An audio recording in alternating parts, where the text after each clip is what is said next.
Bonjour à tous, on commence ce tour de la presse sportive par le début des qualifications de la zone Europe à la Coupe du Monde 2022 au Qatar.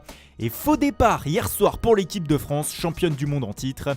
Malgré une faible opposition de la part de l'Ukraine, les Bleus ont été tenus en échec au Stade de France un partout. Une contre-performance qui fait dire au journal L'Équipe que la route vers le mondial sera longue. Une réaction est attendue dès dimanche au Kazakhstan. Sachez que dans le même groupe, le D, la Finlande et la Bosnie ont aussi fait match nul hier, 2 partout. Faux départ également pour les vice-champions du monde, la Croatie, battue 1-0 en Slovénie ce mercredi. Un résultat qui permet au peuple slovène de rêver ce matin selon le journal local Ekipa. Dans le même groupe, la Russie est allée gagner à Malte 3-1, mais tout ne fut pas parfait comme le signale Sport Express. Le média espère que le sélectionneur Tcherchesov a compris le message. Dans le troisième match de ce groupe H, Chypre et la Slovaquie se sont quittés sur un 0-0.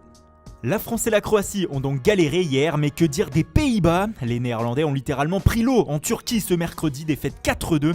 Et Memphis Depay et ses coéquipiers qui sont tombés en disgrâce pour le journal local Adespor Vereld. Le Lyonnais a même manqué un pénalty en fin de match.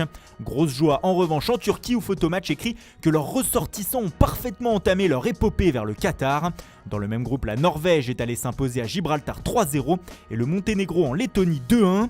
La Belgique dans la poule E a elle parfaitement lancé sa campagne de qualification en battant le Pays de Galles hier 3-1. Des Belges qui ont douché le feu gallois selon le Guardian. Bale et ses coéquipiers avaient d'ailleurs ouvert le score. Dans l'autre match du groupe, la République tchèque a écrasé l'Estonie chez elle 6-2. Enfin, dans la dernière poule du soir, le Portugal a battu difficilement l'Azerbaïdjan 1-0 sur un but contre son camp en première mi-temps, comme le rapporte le Correo da Manhã. Dans ce même groupe, la Serbie a battu l'Irlande 3-2. On reste au Portugal pour continuer et on ouvre la page Mercato de cette revue de presse avec la bombe du jour de la presse portugaise et plus précisément de Record ce matin. Selon le média, le président de Benfica, Luis Filipe Vieira, s'attaquerait à Diego Costa actuellement afin de le faire venir la saison prochaine au sein du club lisboète. Libre depuis son départ de l'Atlético de Madrid, l'hiver dernier, l'attaquant espagnol attend de rebondir avec un nouveau défi. Benfica pourrait lui offrir, c'est ce que confirme Abola qui parle d'une véritable cible pour les Portugais. Des discussions devraient avoir lieu sur le sujet la semaine prochaine. Selon Mundo Deportivo, un accord de principe aurait même déjà été trouvé entre les deux parties pour un contrat la saison prochaine. On file à Madrid, d'où Diego Costa est parti cet hiver justement, parce qu'un autre joueur, mais du Real cette fois, a aussi quitté la capitale espagnole en janvier. C'est Martin Odegaard, prêté par la Casablanca à Arsenal, son avenir fait beaucoup parler ces derniers jours. Et pour cause, le Norvégien selon Marca pourrait revenir au Real à la fin de son prêt en Angleterre, les Merengues étant disposés à lui donner une seconde chance. L'ancien joueur de la Real Sociedad va-t-il accepter ou céder aux sirènes des Gunners qui souhaitent l'acheter définitivement? Réponse dans les prochains mois.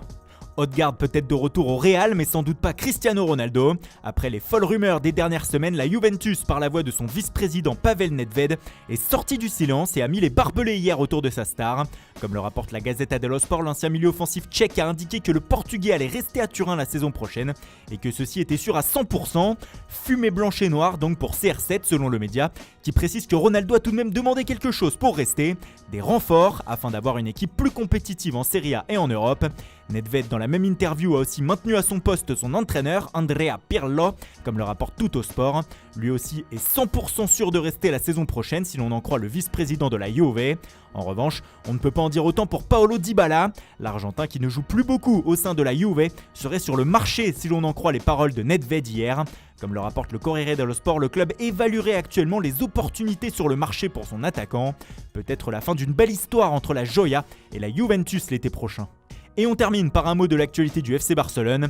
Selon le journal Sport du jour, les Catalans sont désormais tout proches de recruter les deux Néerlandais Georginio Wijnaldum et Memphis Depay. Le milieu de terrain de Liverpool et l'attaquant de l'OL seraient d'accord pour rejoindre la Catalogne, eux qui sont tous les deux en fin de contrat au 30 juin. Il ne manque plus que l'accord de la nouvelle direction. Ils signeraient tous les deux pour 3 ans. Deux bonnes nouvelles pour les supporters du Barça qui compensent avec les deux mauvaises d'hier. Philippe Coutinho et Ansu Fati pourraient manquer la fin de saison suite à de nouvelles blessures. Le Brésilien s'est de nouveau fait opérer pour un kyste au genou et pourrait ne pas rejouer en 2020-2021, comme le jeune Espagnol qui aurait rechuté à l'entraînement la semaine dernière et qui pourrait lui aussi être de nouveau opéré. Voilà, c'est tout pour aujourd'hui. Merci pour votre fidélité. Bonne journée à tous et rendez-vous dès demain matin pour une nouvelle revue de presse.